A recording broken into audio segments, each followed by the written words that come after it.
Alright guys, we made it to the Botanical Gardens, and I'm going to show you guys. First, they have a little nursery right here, and they have a cafe right here. So let me turn the camera around and show you guys. I'm not going to go super into depths with the nursery area, because we are going to go plant shopping tomorrow, but we are going to go somewhere else. But I will walk you in here really quick. But I want to mostly show off the Botanical Gardens. They have all kinds of little vignettes like this. It's really, really cool. Some beautiful, beautiful yarrow. Some daisies. Look at these. Oh, let me see if I can grab one of these guys. Look at that. It's really pretty here. This is where we got the tree dahlia that we have and a few other plants. But let me turn the camera around and show you guys this courtyard that they have. It's so beautiful here. So, first thing is coming down the stairs. I have to come over this one first. Show you this. What's really nice is everything that they have here is labeled. This is their astilbe, and look at this mass of astilbe. And most plants that you see in this garden are actually able to purchase in their nursery. So that's why I wasn't going to go over their nursery, but it says, let's see, plants available from the Mendocino Botanical Garden and everything. This grass is really, really beautiful texture. This is blue love grass. This is where I get so many ideas, but the swaths of pink astilbe in this garden are amazing. So we're gonna come down this way.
let's go to the rose house.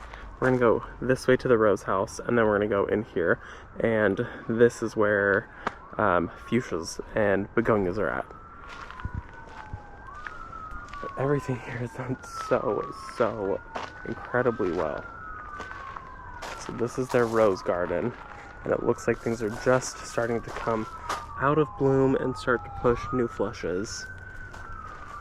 The smell is overwhelming in a very good way. This is Dr. W. Van Fleet Rose.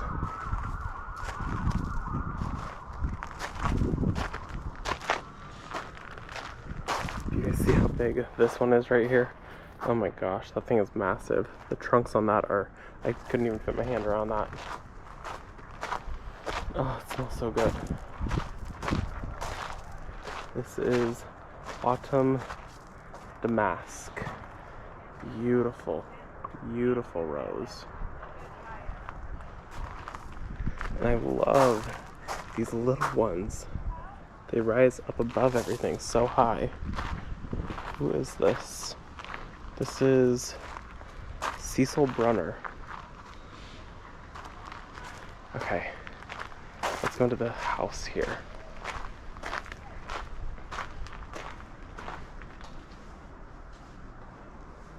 Beautiful fuchsias, and you guys know how I feel about fuchsias. Some very old ones. I mean, the trunk on that is amazing. Alba. They're done blooming for most part. Who's this? Pinleah Prince?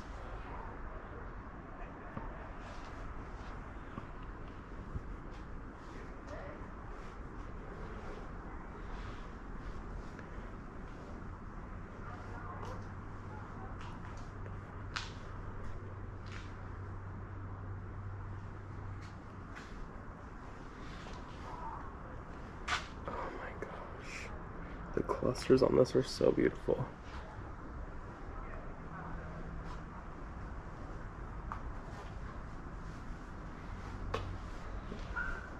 You see this one? This is a whole tree. Fuchsia haphazard.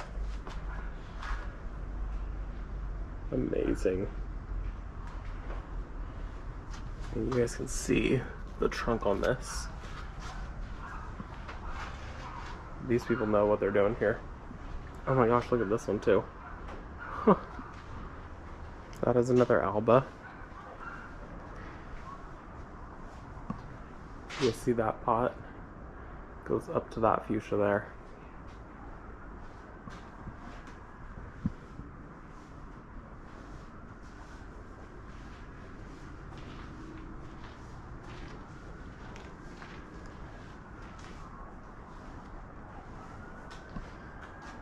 The begonias are starting to really come out. They're pushing some buds.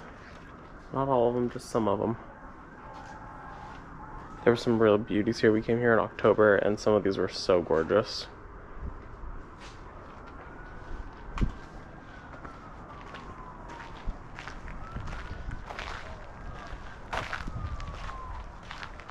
Their Japanese anemones are also starting to bloom.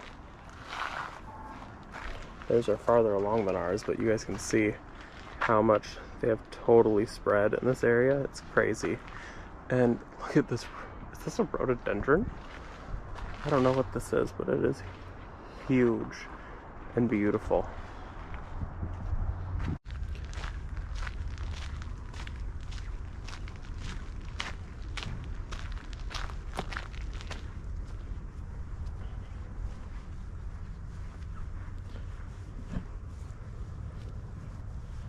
These are so dark, almost black, like a Acanthus lily of the Nile.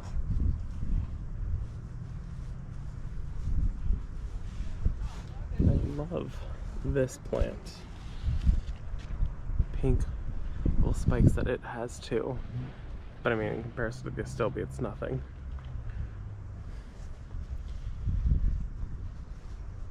Paprika?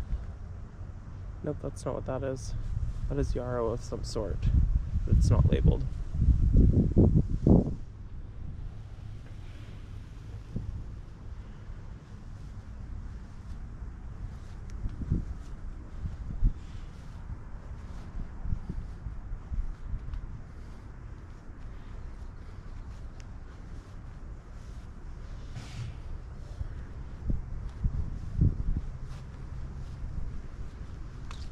Whatever this is, I need to add to my garden.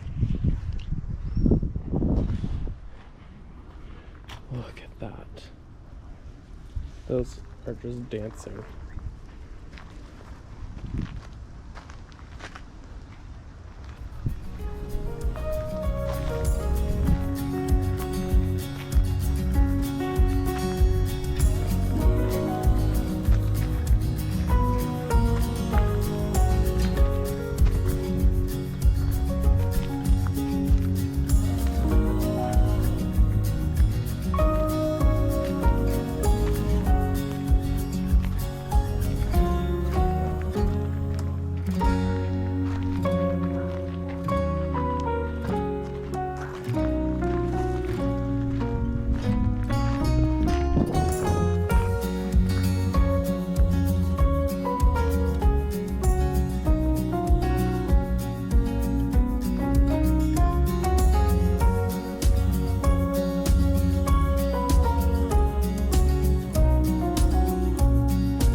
This is the shaded garden, and you guys see, this is a staghorn fern. Get in there. Staghorn fern. And it is so massive. I don't know if you guys can see the chain that it's being held up with. It's being held up by a chain. And then this is where all the ferns are, and in the redwoods. It's so pretty here, so serene. And you look out, there's like some statues out there.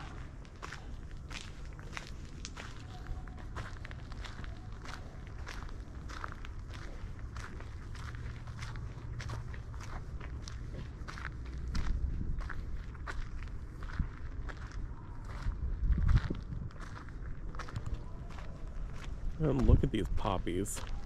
Oh my gosh. These are amazing. I think they're called like egg on a platter or something like that.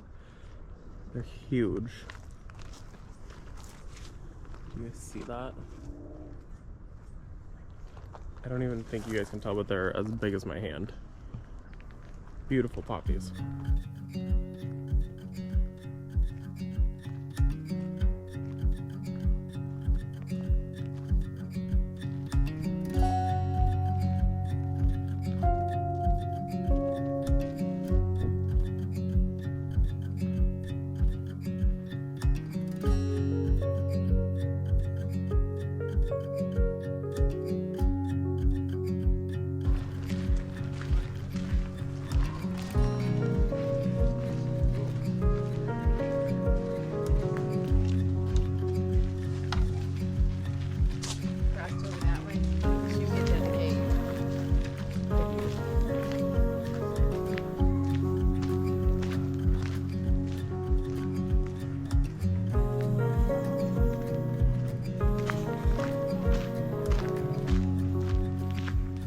Okay, well, we are at actually the original people who own this place. This is the grave site of them.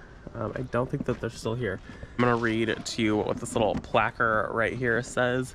So it says, in 1893, Dave Franklin Parrish and his wife Sarah Linebow Parrish, 6 daughters and 4 sons, set out to Fort Bragg to raise potatoes and peas on the bluffs by the ocean. David had worked with Luther Burbank in Santa Rosa during Bankberry's heyday of plants experimentation. When the family moved to Fort Bragg, University of California Agriculture Department asked that David test different varieties of potatoes to determine which were the best for the area. We were told he had about 160 acres extending all the way to the ocean, planted in potatoes. According to the lore, the acreage was reduced in 1906 when an earthquake hit and 40 acres dropped into the ocean. That is so scary. Accounts differ as to who still remains in the family plot after all this time. Harvey Winker, husband of David's daughter Alice, was buried here. Records show that Ira Parrish's first wife, Josephine, was buried here but was later moved. Ira later married Florence, who proudly claimed Indian heritage and is thought as a symbol of landmark to reflect that heritage, according to Ira's grandchildren. Florence is buried here. The 3 marked graves are the infants belonging to David Jr.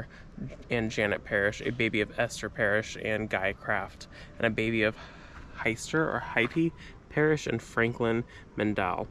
Haiti is said to have spent more time here than anyone else in the family and never missed a Memorial Day to take flowers. Gardeners volunteer to assist and restore a little cemetery opened back up to the public in 1991. According to the gardener's master plan, Parrish Family Cemetery will be protected and maintained as it is you see today. So this here is the cemetery that they have. There are some ferns and a couple crosses. There's 3 fenced off sections, and this is how it's going to remain. And then back behind this is where the vegetable garden is, and it is so crazy. This is one of my favorite areas here is the vegetable garden area. I mean, besides that front area is so beautiful. But this section, I'm going to turn you around when we walk up. I get so much inspiration from this area, and it feels like Peter Rabbit, and it's backed up against a eucalyptus grove. So there's tons of eucalyptus, and that's all you smell. It's magical. So I'm gonna turn the camera around and show you guys that. So these must be potatoes. If you know what these are, let me know, because I don't see any information on that. Some beautiful poppies though. Super massive. And then we come this way, and this is the vegetable garden. And look at this. These are kiwis that they grow over this arbor. When we came here in the fall, there was kiwis all over it. It's so pretty. There's little thorns on it. Coming down this way. Oh, look, I see swans down. Oh no, this is not swan's down. Oh my gosh, I thought this was poppy. These are daisies. Gosh, these ones are so beautiful. These are the ones that we saw up at the front. And let me come in here and show you guys this entire drift. Those just glow. Okay, we're gonna go back through this way. And what I wanted to show you guys this too. This is nicotine plant. And I love it. I love the dainty flowers of this.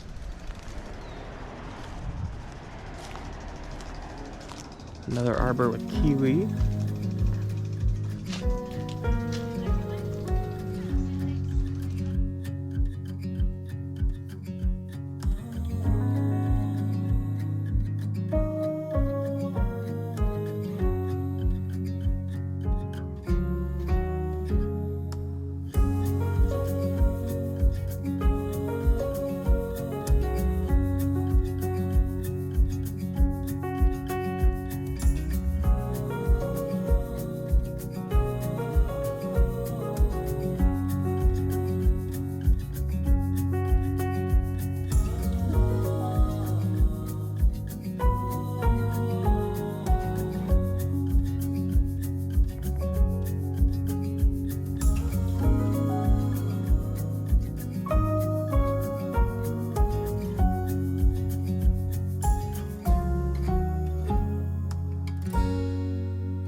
how big this dahlia is.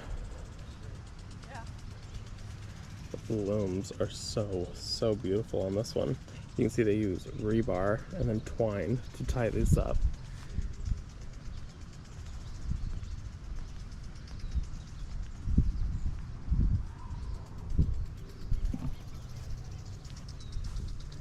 Here's one of their greenhouses.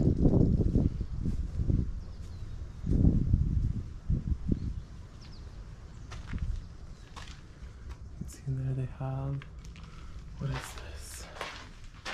Some passion fruit. Look at that.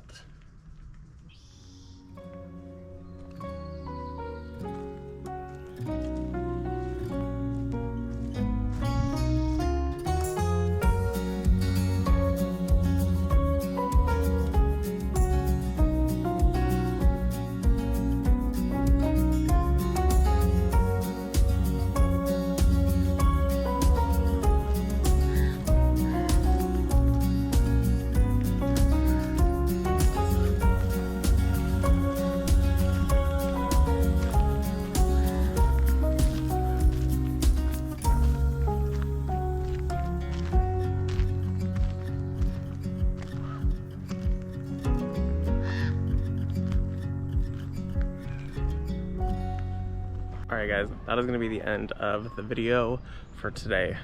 This place is absolutely massive. It is like a ton of acreage.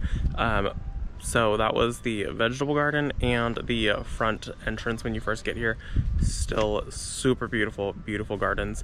We're now headed into the dahlia garden, and that is going to be part 2 of the botanical gardens here. They're magical. So I'm gonna get close-ups of all the dahlias and show you guys what all of them look like. I'm gonna go really slow in this area because this is in full bloom right now, and we usually come in October and everything is starting to fizzle and has tons of bug damage. So I'm really excited to show you guys this one. So come back tomorrow for part 2 of the dahlia garden at the Mendocino Botanical Gardens. So I'm gonna see you guys tomorrow.